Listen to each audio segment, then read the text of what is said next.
Most people hear everything is energy and assume it means your thoughts can bend the universe like a remote control. But the real contradiction is quieter. Modern physics does say the world isn't made of tiny, solid balls, yet it doesn't say your mind can rewrite reality on command. Somewhere between matter is mostly empty space and consciousness creates everything. A sleight of hand happens, and it's changing how millions of people make decisions, treat fear, and even blame themselves for what they can't control. It usually starts with a sentence that feels impossible to disagree with. Everything is energy, nothing is really solid, and somehow that means your thoughts are shaping the universe.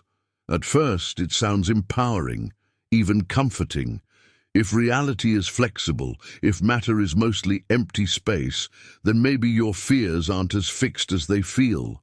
Maybe your limitations aren't real. Maybe the universe is listening. That's why videos like this spread so fast.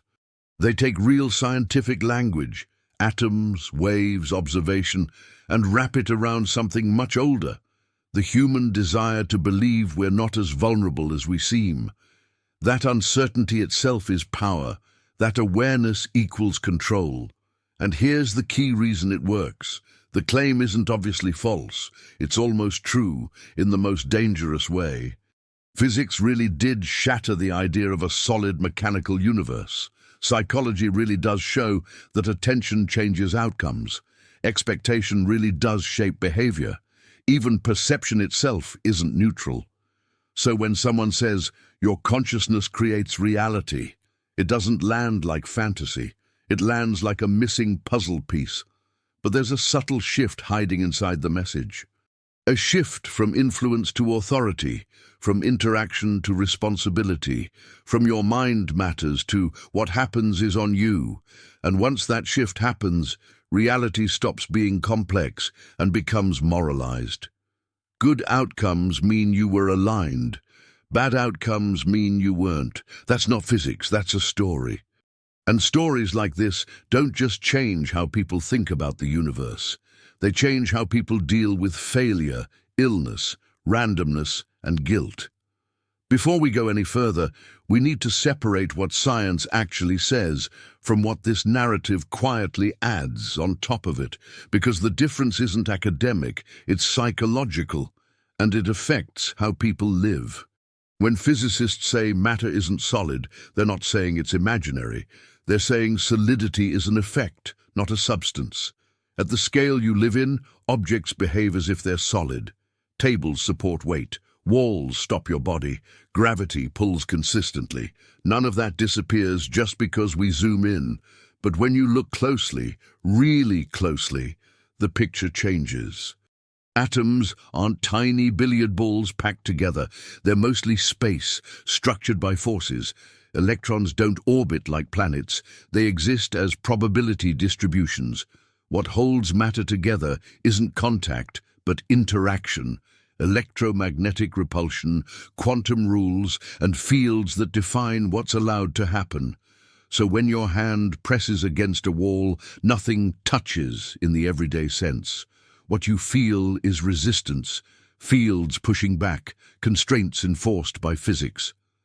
That's not mystical, it's mechanical, and crucially it's predictable. Quantum mechanics doesn't say reality is fluid to intention. It says outcomes are probabilistic within very strict boundaries.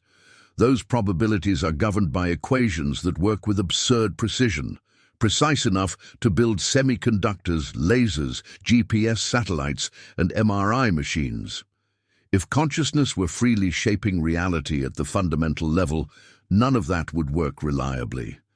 Planes wouldn't stay in the air, computers wouldn't compute, chemistry wouldn't be chemistry. Instead, the universe behaves with stubborn consistency. Yes, particles are described by wave functions. Yes, outcomes are probabilistic until measured. But probability isn't permission. It's constraint with uncertainty, not imagination with authority. The universe isn't vague, it's statistical. And that distinction matters because the moment you mistake uncertainty for openness, it becomes tempting to believe the observer isn't just measuring reality, but authoring it. That's where the story begins to drift. And to see exactly how, we need to look at the most misunderstood phrase in modern science: the observer effect. The phrase, the observer effect, sounds almost poetic. It suggests that reality waits for someone to look at it. That matter hesitates until consciousness arrives. But in physics, observer doesn't mean a mind. It means an interaction that extracts information. In quantum experiments, observing a particle isn't about awareness. It's about coupling the system to a measuring device, something that forces the particle to give up information by interacting with it. That interaction changes the system, not because the universe noticed you noticing it, but because measurement requires energy, and energy always has consequences. Take the famous double-slit experiment. When no detector is present, particles produce an interference pattern. When a detector is added, the pattern disappears. This is often described as observation collapsing the wave function. What's rarely emphasized is why. To detect which slit a particle passes through, you must interact with it strongly enough to record that information. That interaction destroys the delicate phase relationships that allow interference to appear. No mind required. Replace the detector with an automated system. Replace the human with a computer. The result is exactly the same. The particle doesn't know it's being watched. It's being disturbed. This is why physicists are careful with language. The wave function isn't a mystical fog of possibility waiting for consciousness. It's a mathematical tool, a way of calculating probabilities given incomplete information. When new information enters the system, the math updates. Collapse isn't magic, it's bookkeeping. But here's where the misunderstanding takes hold. Outside of physics, observer means you, awareness, attention, intention. So the scientific idea quietly mutates. Measurement becomes perception, interaction becomes consciousness, probability becomes choice. And once that shift happens, it feels natural to say, if observing changes reality, then my thoughts must be shaping it. That's the leap. It's elegant, it's intuitive, and it's wrong. The observer effect doesn't say consciousness creates outcomes. It says information has a cost, but once the language slips, a much larger story moves in. One where uncertainty isn't just a property of nature, but an opening for control, and that's where science turns into narrative. The shift doesn't happen all at once. No one stands up and says, let's replace physics with belief. Instead, a series of small substitutions slips by almost unnoticed. Uncertainty becomes possibility. Possibility becomes agency. Agency becomes responsibility. At first, it sounds reasonable. If outcomes aren't fully determined, then maybe intention matters. If attention affects behavior, maybe mindset shapes results. If perception filters experience, maybe reality is subjective. Each step on its own is defensible. But stacked together, they produce a very different conclusion. The language changes before the logic does. Physics talks about limits of prediction.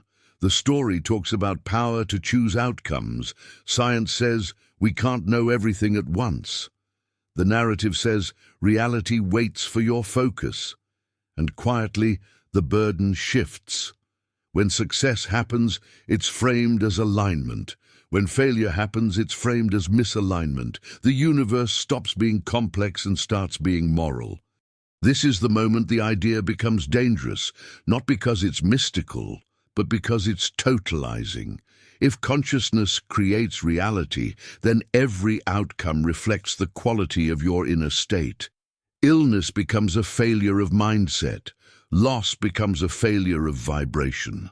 Randomness becomes a failure of awareness. There's no room left for chance. No room for systems. No room for luck. No room for forces larger than the individual. And once everything is internalized, accountability turns inward in a way that looks empowering but behaves like control. Because if the world is a mirror, then suffering always means you're doing something wrong. That belief doesn't free people, it pressures them. And the pressure doesn't come from physics, it comes from the story layered on top of it. To understand why this story feels so convincing, we need to look at what's actually doing the work behind the scenes, not quantum mechanics, psychology. There is a loop shaping your life, just not the one these videos describe. When you focus on certain things, you notice them more. When you expect certain outcomes, you prepare for them. When you interpret events in a particular way, you reinforce the same beliefs. This isn't metaphysics, it's cognition. Attention acts like a filter. Your brain cannot process everything, so it prioritizes what seems relevant. That's why buying a new car makes you see that model everywhere. Nothing changed in the world. Your filter did. Expectation works the same way. If you expect rejection, you become guarded. Your tone shifts, your timing changes. Other people respond differently. The outcome confirms the expectation, not because you manifested it, but because you participated in creating the conditions for it. This is how self-fulfilling loops form. Beliefs shape perception. Perception shapes behavior. Behavior shapes outcomes. Outcomes reinforce beliefs. It's a closed circuit, but it runs through psychology and action, not quantum fields. The power here is real and it's substantial. You can influence how situations unfold by changing how you interpret them, how you respond emotionally, and what actions you take next. You can improve performance, relationships, learning, and resilience by adjusting these internal variables. But there's a boundary. Your mindset can influence probability, not command it. You can prepare better, act sooner, notice opportunities others miss, but you cannot guarantee outcomes, override randomness, or eliminate systemic constraints just by thinking differently.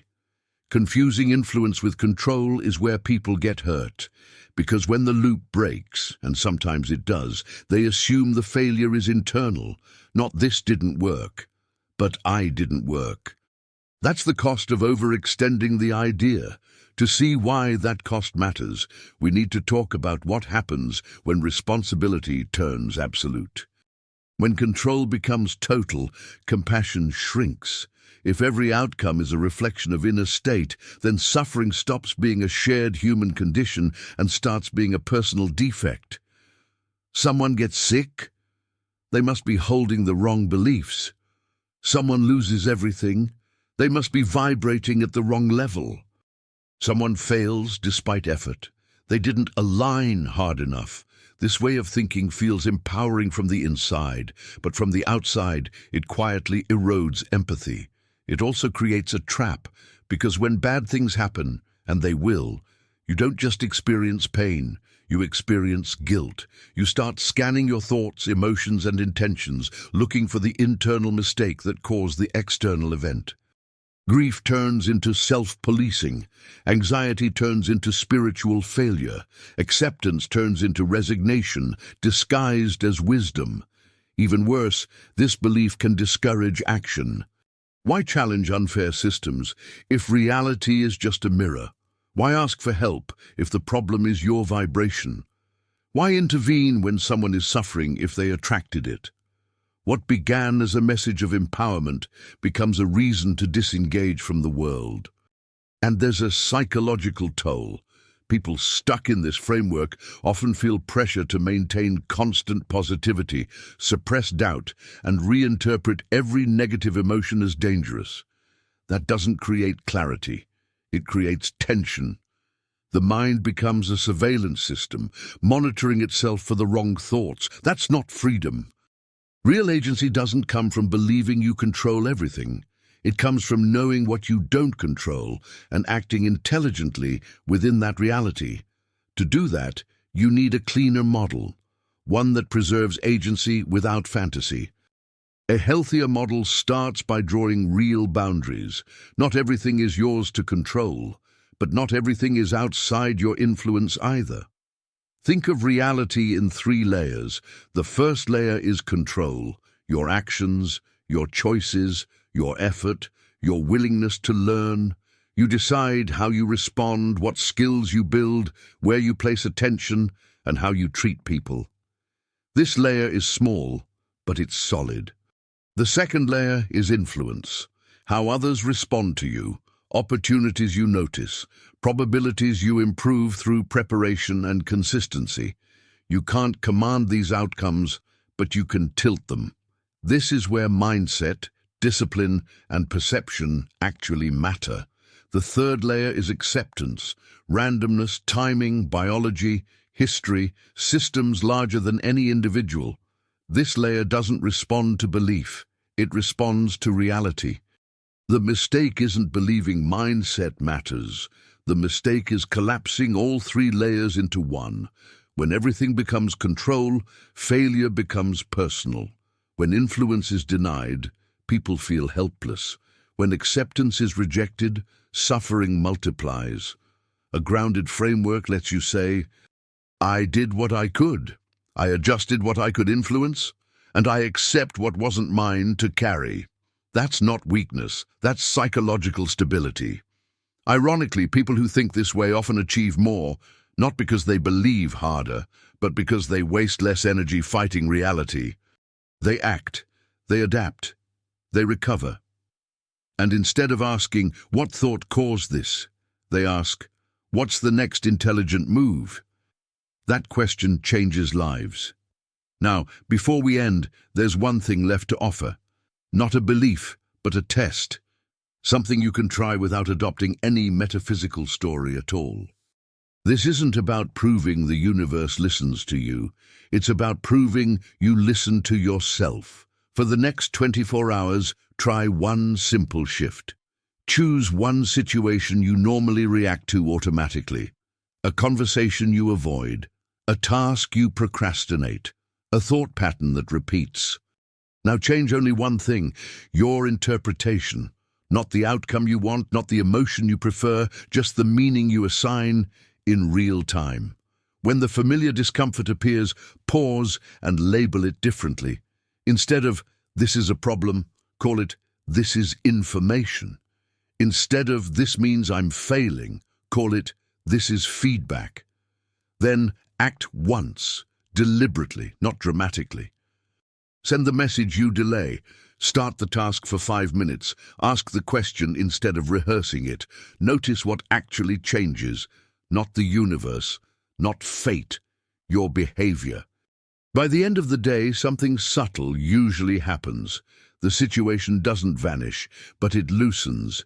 You feel less trapped inside it. The loop weakens because you interrupted it where it actually runs, meaning attention, action. That's the real feedback loop, not consciousness collapsing reality, but cognition shaping response. And that's where your power actually lives. You don't need to believe you control the universe to reclaim agency. You just need to stop confusing influence with authorship. When you do that, the world becomes less mystical and more workable.